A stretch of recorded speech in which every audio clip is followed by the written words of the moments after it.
新浪网友你们好，我是徐克，电影导演，电影是《射雕英雄传》侠之大者，新年快乐！大家好，我是演员肖战，在《射雕英雄传侠之大者》中扮演郭靖。大家好，我是演员庄达菲，在《射雕英雄传侠之大者》中饰演黄蓉。大家好，我是演员张文欣，在《射雕英雄传侠之大者》中饰演华筝。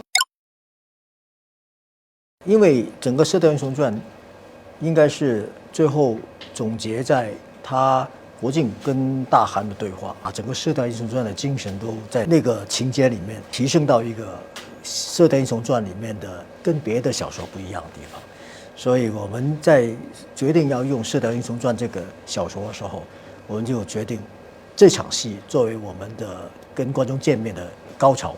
对，其他几位还没有看过片吧？应该都看了，都看了啊，都看了。那太好了，跟我们聊一聊。不能剧透啊。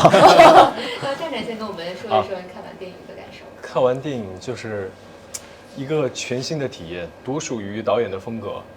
就是有一些意料不到的惊喜。好像讲都没讲呢。那又不能剧透。小张有什么补充？我就是很震撼，起一身鸡皮疙瘩，然后我哭了好多次。我也是非常震撼，然后希望大家可以期待一下。观后感这个问题是很难说的啊，这个很难不剧透讲出了他的感觉。其实很多郭靖我都认识，这些演员我都认识，所以从他们身上我看到郭靖的部分，也看到没有郭靖的部分。然后当我们真正来拍这个版本的《射雕英雄传》的时候啊，这个郭靖这个人物就对我来讲是一个怎么去把它做成我所看到的郭靖那个气质跟他的状态。所以我们只有一个方法是用我们郭靖的感觉去找一个跟他接近的人去演这个人物。但是非常受年轻网友喜欢的演员啊，有没有哪一个瞬间您觉得，哎，他就是郭靖了？那肖战，我跟对谈了几次，因为第一次谈的时候，我在觉得是有可能是肖战，可是我需要再更进一步的了解肖战是什么情况，所以跟你了解谈的时候，谈的多一点的话，我觉得他的有很多地方是可以放在郭靖这个人物身上，所以就用肖战了。最大的挑战呢，我觉得是饰演郭靖。我觉得刚刚您说到的那些点都是一些外在的因素，但是其实内核是你要饰演的这个角色，他的国民度非常的广，以及每个人的心里都有一个属于自己郭靖的一个形象，所以你要如何去塑造好这个角色，我觉得这个对于我来说是最大的挑战。之前也提到过说，你觉得郭靖的内核是善良和执着，所以你是怎么在生活当中一点一点找到大侠这个两个字的精神到底是什么？开拍之前，我一直觉得大侠是一个，首先他得武功高强，然后行侠仗义。但是其实当我在拍摄前期开始做准备，然后跟导演聊天，跟主创去探讨，一步一步的，我认为大侠他除了要具备很多的技能之外，他的精神内核也非常的重要。首先，我觉得你要成为大侠，你要心怀怜悯之心，就像我们电影里面的台词一样，舍小家为大家。你要顾及到的东西会很多，所以并不是大家看到的一些很外化的东西。难不难？挺难的，有点拗口，但是我觉得还挺有意思的。但庄庄的蒙语怎么样？就是我学的不是很快就下课了，我就走了，你们就羡慕的看着我。对，大家说那个战战不语，只是一味的翻那个台词。对，我当时拿到那个本子的时候就翻一页，还有，怎么还有这么多？哇，我才知道几百句啊，原来有这么多蒙语。因为大家上次说，就巴黎崩也是特别难、特别凶狠的一种招式，然后说你现在拍一部戏就变成文武双修的，所以觉得文难还是武难？其实我觉得这些辅助我们去找到角色的东西，我觉得不是最大的难点，最大的难点是我们三个要如何去找到这三个人物的内核，然后去把它表现出来，而且要让观众相信。所以我觉得这个是最难的。他的俏是因为他的想法让你觉得很有趣，而不是因为他真的是耍可爱啊还是怎么样。所以我对王蓉的要求是必须要跟现在我们接受的那种年轻人有关的东西，它有很深入的感性的内层，也有他看到这个世界的一种自己的一种看法啊。因为年轻人的话没有见过太大的局面啊、战场啊、复杂的关系，就听过。他跟人物之间的关系，就又用个人的方式去做。当你去到一个很庞大的场面的时候，他一样的是被震撼的。所以这个应该是跟我们现在当下的人物是有关的。看到张大飞，我觉得哎，也许他很多东西是跟我想象的网络很接近，就去尝试把它变成网络这样子。我觉得他成为帮主以后，一定也会有他爱的人啊，或者是儿女情长的一部分。但是更多的，其实肩上有更多的责任，再加上刚刚导演说，她其实是一个有自己想法、独立的、自由的一个女孩。但其实她有面对大事的一个胆量吧，有自己做事的规则和原则。她有扛得起大事的这个胆量和责任，但是也同时也会被很多细化的小事所打动的这样的一个女孩。我一直觉得黄和珍在大韩的平时他的一些出入的那种场面里面，他能感受到军事那方面的一些渲染到他那种气质有关的。然后还有一个事情是，他们在草原长大，草原这种文化其实就是一个很率直、很放开的，在大自然生存那种条件下，生出这么一个小女孩。那小女孩是应该什么样子，一定不跟我们城市的少女不一样。所以我也是希望在华珍身上找到这个草原上的那种特点，让她是将军嘛，她没带过兵哦，她见过战争的，所以我觉得这个大韩女儿也不好当，到最后还要做很多跟大韩对抗的一种东西，这个也就是金庸小说里面人物好看的地方。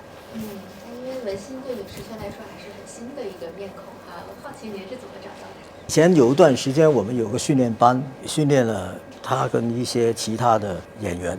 我觉得他有一个气质是很特别，就跟别的不一样，就是他的举动啊，所有东西都很自己。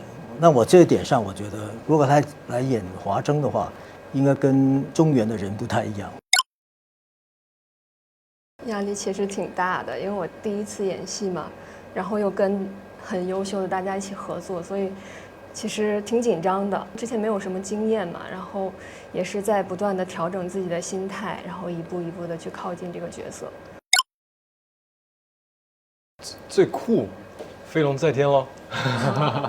对，我觉得是十神六龙啊，意想不到的那个降龙十八掌，这一掌出得来，连吸毒都挡不住，我觉得很特别。有没有那种就拍的时候都想象不到，哎，原来做出来是这样的？确实拍的时候想象不到。对，因为其实这一次的所有的一些招式的设计，我认为导演他是走一个理论派跟技术流，每一招他都会讲究一个原理是什么，他并不是像可能以前我拍过的一些古装，他们就是没有一个原有的出招。就导演他追求的都是我出这一招都是要有理由，而且他是要有原理，这个可能是我以前没有。其实最主要是这一招为什么让对方挡不住？吸毒那种蛤蟆功，它是铺天盖地的，你怎么会穿入他的蛤蟆功里打中他？这个是我觉得最好玩的一个。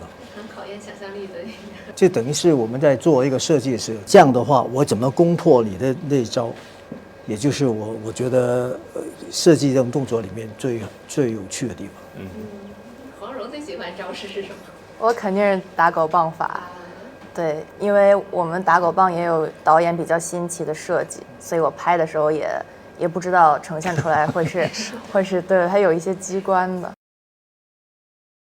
困难就细节很多了，挑战就肯定是跟我过去拍的电影不太一样。我自己对于古装的战场的这种情节来讲，是永远是希望它跟别的电影不太一样。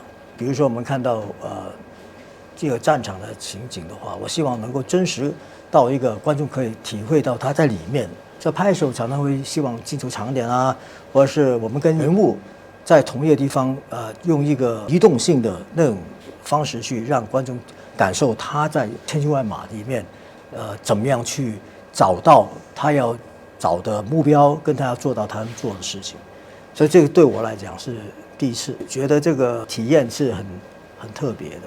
那挑战就很多了，无论是技术上要安全啊，因为都是剑啊，都是很多长兵器啊，这马可以奔来奔去这种情况之下，怎么让它的拍摄起来安全，以做到我们想做的事情，是一个很重要的我们要考虑的一些措施也好，一些技术上控制方面也好，都要考虑到。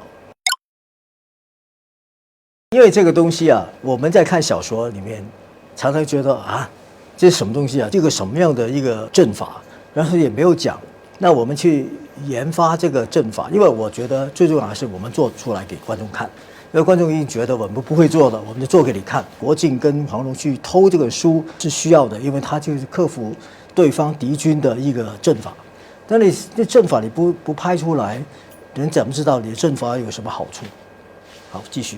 对，是当然这个阵法确实是导演的一个巧思。那还有的话，我认为我现在突然能想到的就是桃花岛的您的一个设计，我觉得大家可以在电影里面去自己去看一下，我觉得还挺有意思的。不光是只画在一张纸上，然后再跟丐帮排兵布阵，说告诉郭靖应该怎么样，但是最后也呈现在电影里了，每一个阵法导演都拍出来了。详情请走进电影院。对，因为你讲了，观众也许就没有直觉的那种印象的嘛。他看了由他去讲，我觉得比较我好奇一点，我想知道他们怎么看的。确实，这个是书里面看不出来。没有啊，没有啊。其实金庸小说里面很多东西都没讲的，就说《九阴真经》来讲也没有讲啊，都是我们去脑补的。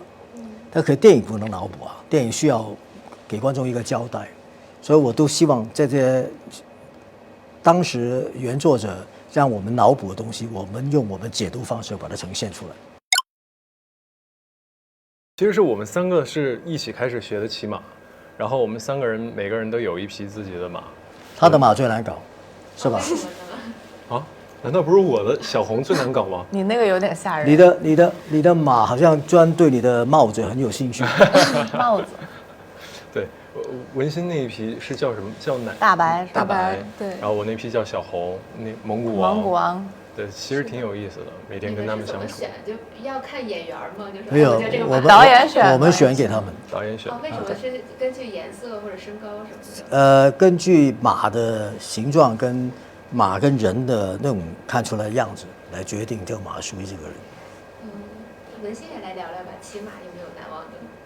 我特别喜欢骑马，其实，但是之前没有接触过，然后当时知道要训练骑马的时候，特别兴奋，特别激动，就是终于可以骑马了。然后后面我们就是每天，结束训练的时候，都会给自己的小马准备一些胡萝卜或者苹果。我那匹小马就比较喜欢吃苹果，所以每天都会切一点给它吃，作为奖励。开心。对。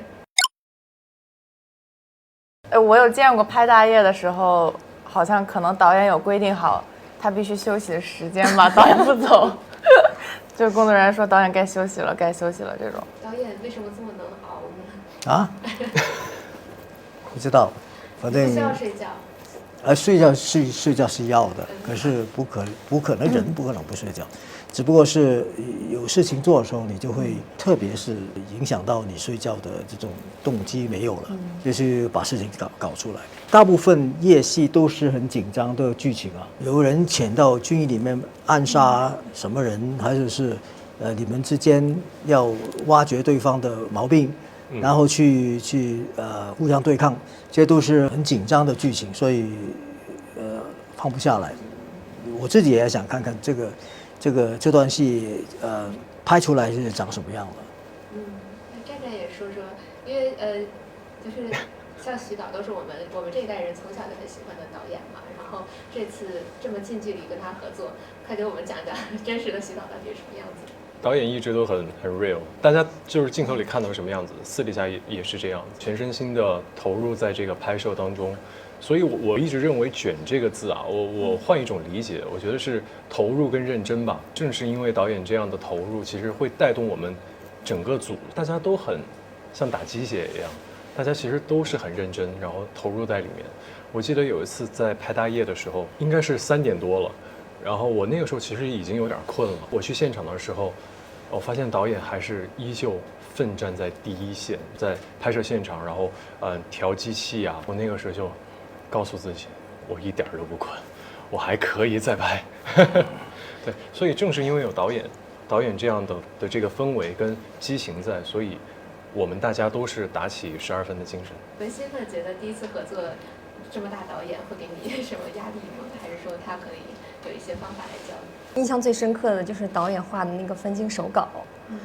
因为我是学美术的嘛，所以我觉得，导演他可能就是不休息，可能就是真的在创作的那个情况下，真的就是会忘记时间的流逝，对，就是非常的专注。突然间就天亮，突然间就天亮，突然间就天黑。是的。我觉得郭靖很帅啊，还帅回来。感觉你黑了嘛？应该要说，肖战拍完郭靖还能不能一直帅下去，对吧？不，我觉得每个人的所谓“帅”这个字是一种内在的东西，而不是外表的东西。就是有些人很帅，是因为他很有信心，他有一种让你觉得有点佩服的感觉。这种感觉是，我觉得其实李平也很帅啊，对吧？李平这个他妈妈也很帅啊，是吧？孩子，你要决定的事情你去做，啊，总会做到的。我觉得那个很有帅气。如果有机会的话，当然，还想继续拍武侠片吗？如果有机会的话，当然啊。